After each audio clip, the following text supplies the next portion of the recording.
Welcome into my state of mind. I am Dan Yorke. So wouldn't you know, on Friday afternoon, I'm down at the Ryan Center calling basketball games for the high school basketball championships. And we had previously recorded Steve Smith on an important program about musicians and artists and healthcare. But believe me, I was chomping at the bit to get on television in addition to radio on a day when all heck was breaking loose and the Speaker of the House was exiting stage right. So we will try to make up for that this evening. The entire rundown, sans one little celebration on my part, is about what happened on Friday. Joe Trillo is my guest, the longtime state representative from Yorke, one of the warriors for the Republican Party. He and I will have a little joust over what the Republicans ought to be doing in the middle of the Speaker's dilemma. But for the most part, what I'm looking for from Joe is some perspective, and he's got a good eye on the entire State House. So let me hustle to the rundown and kind of lay down some of the thoughts on this story. First, we got to remind each other what happened on Friday. We'll do that. Then we got to take a little time to think about what that means for all of us. Okay? Then we got to talk about the two guys that are vying to fill the Speaker void, who are kidding us in a lot of ways. And then we got to talk a little bit about what the Republicans do in the middle of this whole thing. And then I want to tell you about how this whole thing works and why it's a shame and why we have to do something about it. And then I'm going to have a moment for myself, if that's okay. All right, so let's get right into it, Kev, and see if we can get this baby rolling. Let's just remind ourselves what the heck happened on Friday, because there's been so much hullabaloo about replacing the Speaker. We got to remember why. Here was the headline on WPRI.com. Law enforcement swarms Speaker's office and home. And here's Jared's package, which I think really kind of is concise and shows you what the drama was all about. The leader of the Rhode Island House of Representatives behind the painted white brick and red front door of his East Side Colonial. Here's a Friday timeline. Late morning, federal authorities arrive on Gordon Street. They enter number 11. Eyewitness News knocks on the door only to be told the Speaker isn't home. His Audi with legislative tags sitting in the driveway. The investigators then emerge in their blue FBI jackets, caravan formation carrying boxes and items marked evidence, depositing them into a vehicle. What they've seized, not clear. Then at around 2 o'clock, Speaker Fox returns home in lightning fast fashion. Dropped off by a car, he sprints to the front door, unresponsive. Normally buttoned up, he's dressed casually. The last person we see enter the home is the Speaker's Chief of Staff, Frank Anzavino. It's after 3:30. Questions are lobbed. He says he's checking in on his friend. Anzavino jumps into his car at 4:15, brushing off our questions. See you guys, I know you got a job to do. Can you tell us anything about his demeanor or how he's doing right now? Just watch out, I don't want to hit you with the door. You know, it's so funny. I'm looking at this package here, and Frank Anzavino, who, by the way, resigned today from the Chief of Staff for the Speaker, with a long story about how he was planning on doing it anyway. We'll get into that tomorrow. Maybe Joe Trillo will have something to say about it. But I noticed we don't even have a picture of Gordon Fox there. It's almost poetic. And we've got pictures in the computer, but I didn't plan to pull them out. I'll show you him tomorrow. But he is persona non grata in a sense, right? So maybe that's poetic. Did I say that twice? But here's the thing. We got to know what this is all about. Most likely the feds are investigating, along with the IRS, the money trail on the Providence Economic Development Partnership and Fox's legal work for that entity for a number of years. But something tells me that there's a whole bunch more here. They don't put on a show like they did on Friday unless there are more folks who need to be worried. And we'll talk more about that tomorrow and Wednesday as we go. In the meantime, let's break down what's happened here. The next item for a conversation is that it is time to mourn. I mean, we don't have to cry a river for the next 2 weeks, but before even the body is cold, figuratively. Nobody died here. You roll the tape, Kev. You got. I mean, they be walking slow. There's Nick Mattiello, who's the leading candidate to become the Speaker of the House, and all the reps kind of walking into the Marriott for caucuses. The first guy you see there, Mattiello, was on the phone Friday afternoon up and down Federal Hill, making deals and being consulted by lobbyists on taking over for Gordon Fox. He hadn't even resigned yet. He resigned on Saturday.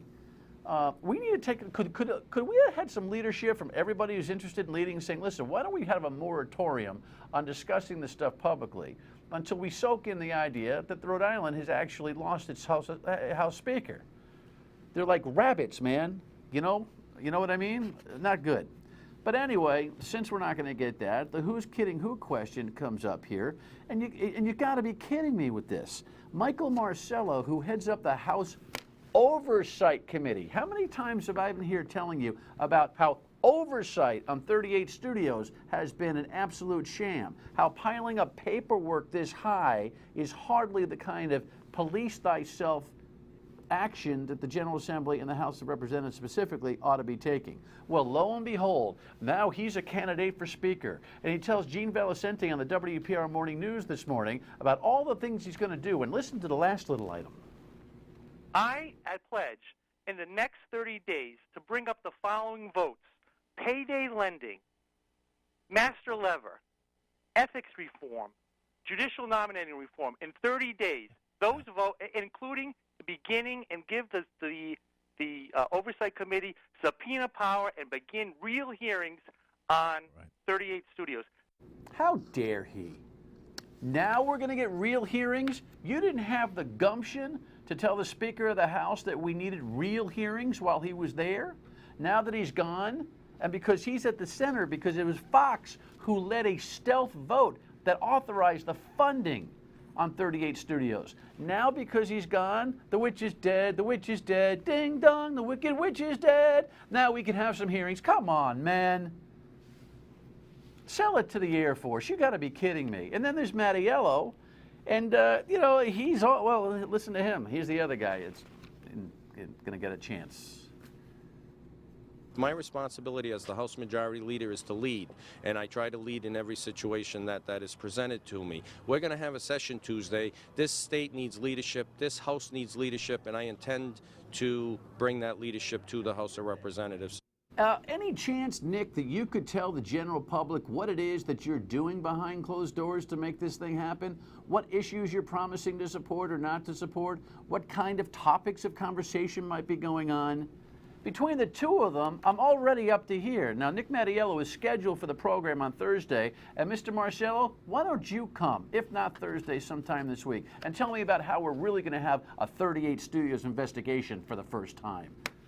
We need some Spartans to run this state, not opportunists and people who are afraid of their own shadows until the witch is dead. Next item. Now, the Republicans, listen, I want to be nice to the Republicans. Here's my friend Joe Trillo talking about the realities of even Republicans not being able to get on the same page. We are going to try and vote as one block, but let me say this, and we're only 6 Republicans. To try to get 6 Republicans sometimes to agree on something, we're all independent thinkers, believe me, and we don't just go along to get along. And I want to see major changes. If there aren't major changes, it will just go back to business as usual. We just change the head, and basically the body is the same. So Joe is with Mattiello, and he'll explain that coming up in our next segment. Doreen Costa, kind of the upstart Republican who gets a lot of attention, issued this statement about why she's with Mattiello. Couldn't support the progressive side. So Marcello is leading a bunch of lefty liberals, and she couldn't do it. Here's my point, that I think they had 1 or 2 decisions to make. One, and we'll talk about it with Joe later. One, get out of it. Point your finger at the Democrats and say, you know what, the 6 of us aren't participating in your leadership battle. And by the way, you all got to go and make it a campaign. Or put 3 major issues up for grabs and for bidding by Democratic leadership. 3 issues like Ken Block talked about on my radio program today. The 3 specific things are: we got to re-empower the Ethics Commission for oversight over the General Assembly. The master lever is a trick and a tool that this General Assembly uses to keep it essentially a one-party system. And the light item veto is something I've been banging on since I engaged in this race, right? These are the only ways that we can balance the power between the out-of-control legislative body and the executive branch. Most other states have a far better balance than we do, and we suffer for it every day. I agree. So I think that's what they should have put up. Although, by the way, Alan Fung is more than welcome to join the conversation. I don't know where he is, hiding under a rock somewhere. But here's the bottom line on the way this whole thing works. The problem here is that the State House is the place where all of this is being handled. At least in a general election for statewide officers, they debate. They debate publicly. I call on the two major candidates for House Speaker to have a television debate or a radio debate. If not here, how about Tim White and Ted Nesi? They run a hell of a debate. Let's have a public conversation so the public can have input on the insular decision being made by 74 people. The reason I say 74 is I doubt Gordon Fox is going to show up for the votes. All right, we'll talk to Joe about that coming up. But lastly, can I gloat? Here's the headline from Dayton. The Dayton Flyers in the Sweet 16. Not since 1 year after I graduated from college have we made it that far. That year we made it to the Elite Eight, and now with Stanford in the way instead of Kansas. How's your brackets? Trillo next. Stay with us.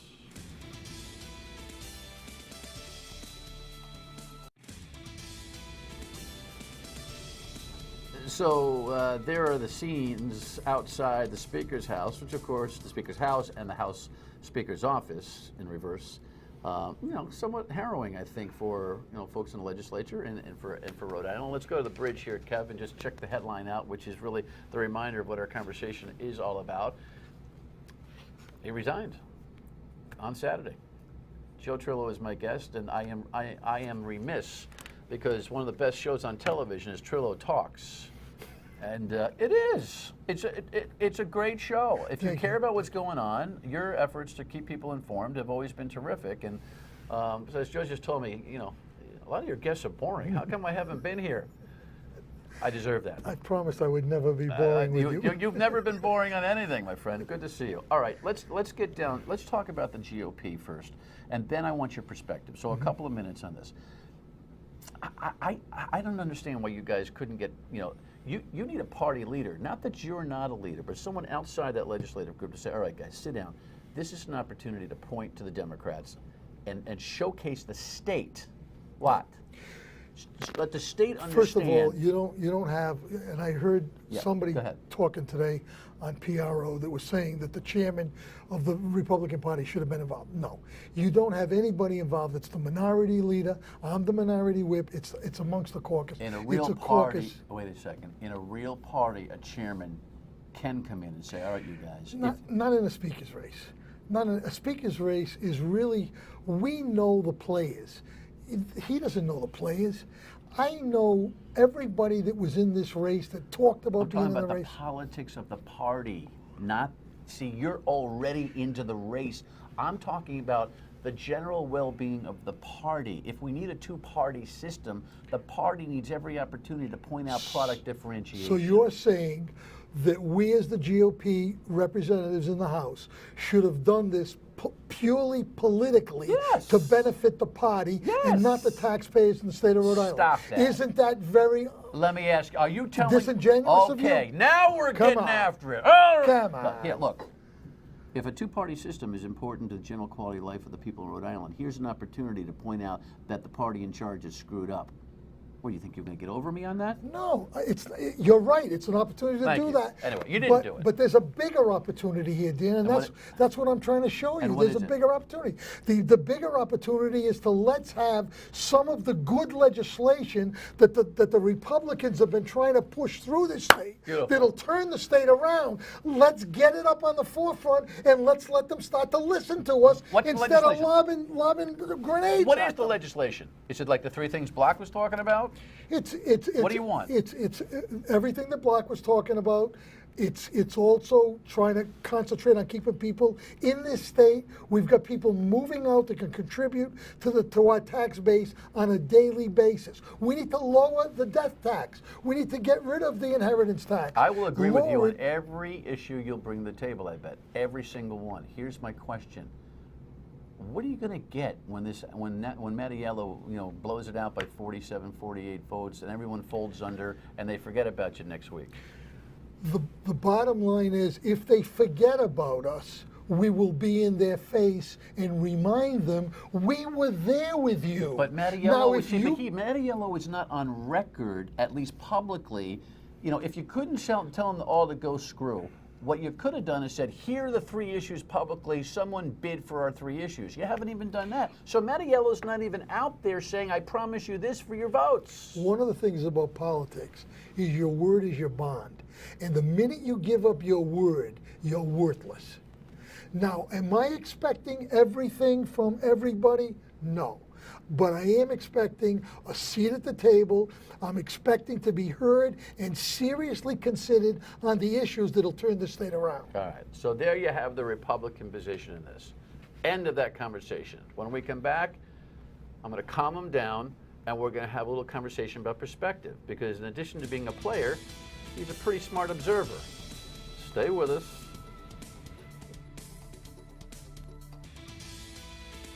I support Speaker Fox. I will continue to support him as long as he wants to be Speaker.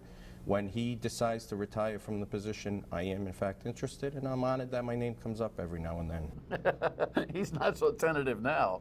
That was a while back on Newsmakers. Joe Trillo is my guest. All right, the Republican part of this aside. See, that was easy, the Republican part. It wasn't too hard. Give me perspective. What's going on? How's everybody doing at the State House after Gordon Fox is... First of all, this is a blow to the whole General Assembly. It's a blow to the state of Rhode Island. Right. It's a blow to the taxpayers. It's a blow to the business environment in our state that we don't need at this point.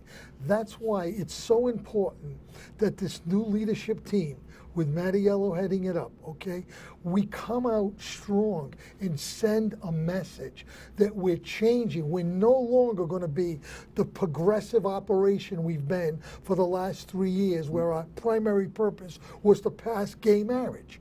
It's done. It's over. I'm not putting it down. I'm in favor that it's over.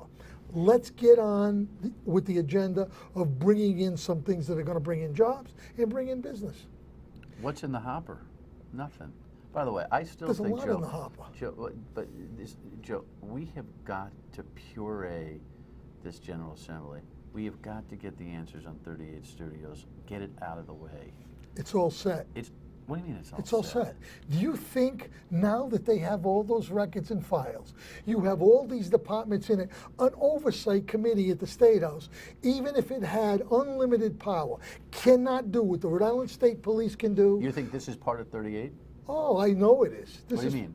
Because the U.S. Attorney said recently on Newsmakers last month that the feds had no more interest in 38 Studios. Well, maybe that's the U.S. Attorney. We didn't hear that from the IRS. We didn't hear it from the FBI, and we didn't hear it from the Rhode Island State Police. The FBI is the U.S. Attorney. The FBI is to the U.S. Attorney as the State Police is to the Attorney General. I think this is PEDP. I think this is, and you think it's bigger. I think it's much bigger than what it appears right now. Here's what they have the ability to do that nobody could do. They can go into Fox's checkbooks, and they can see where he received money. They can see where he paid money out.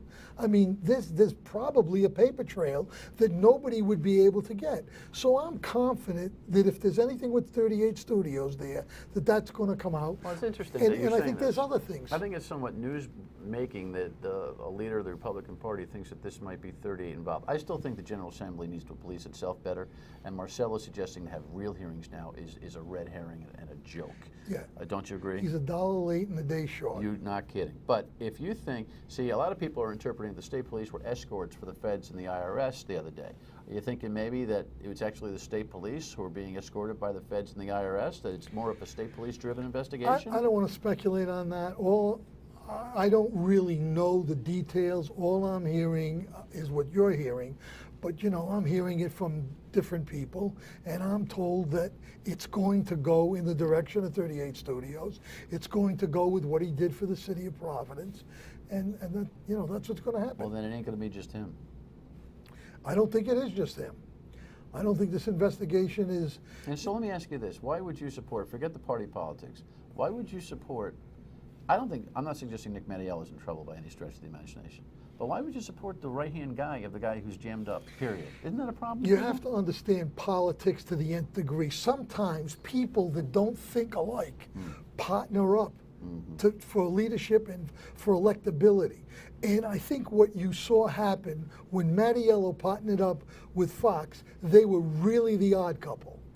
Really the odd couple. And as a majority leader, you cannot drive the agenda. The speaker drives the agenda.